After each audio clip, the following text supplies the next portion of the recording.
Thank you, Madam Deputy Speaker. The defence of the realm is the first duty of government, and this bill provides the legal basis for the armed forces.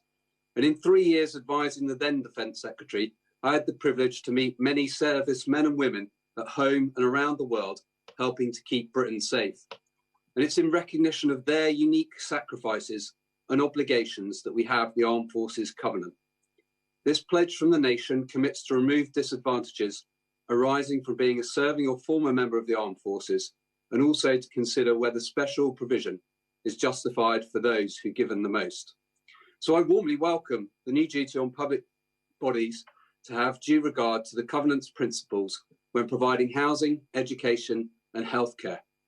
This is a very good start and reflects the areas the Secretary of State is required to report on. However, the annual report typically covers a broader range of issues where personnel face disadvantage, including family life, criminal justice and employment.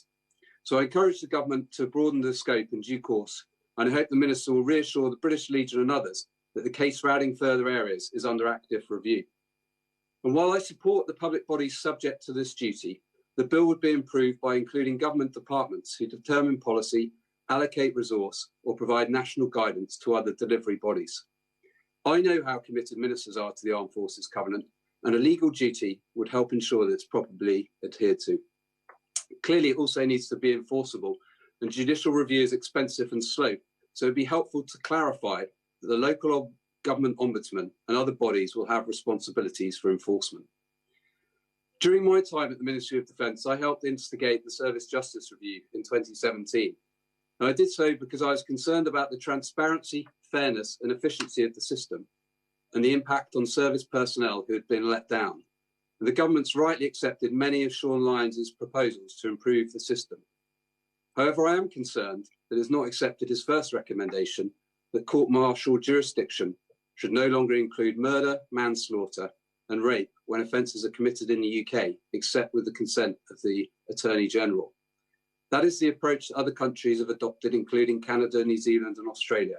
And I'm grateful to my honourable friend, the Minister, for the discussion we've had on this issue. And I do think it would be helpful to send a clear message from the House that as a general principle, civilian authority should take precedence for investigating and prosecuting those offences in the UK.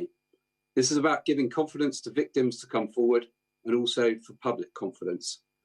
Another important step to improve confidence are the changes to bring the court-martial system into line with the Crown Court by introducing qualified majority voting where there are 6 lay members. Finally, I was pleased to work on measures to enable part-time working for our armed forces. This bill will allow reservists to benefit from the same flexible working provisions that regulars have to undertake full-time or part-time service.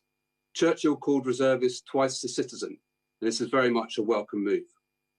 In closing, Madam Deputy Speaker, our armed forces represent the best of us, and I'm pleased to support the bill, which will strengthen our commitment to their service.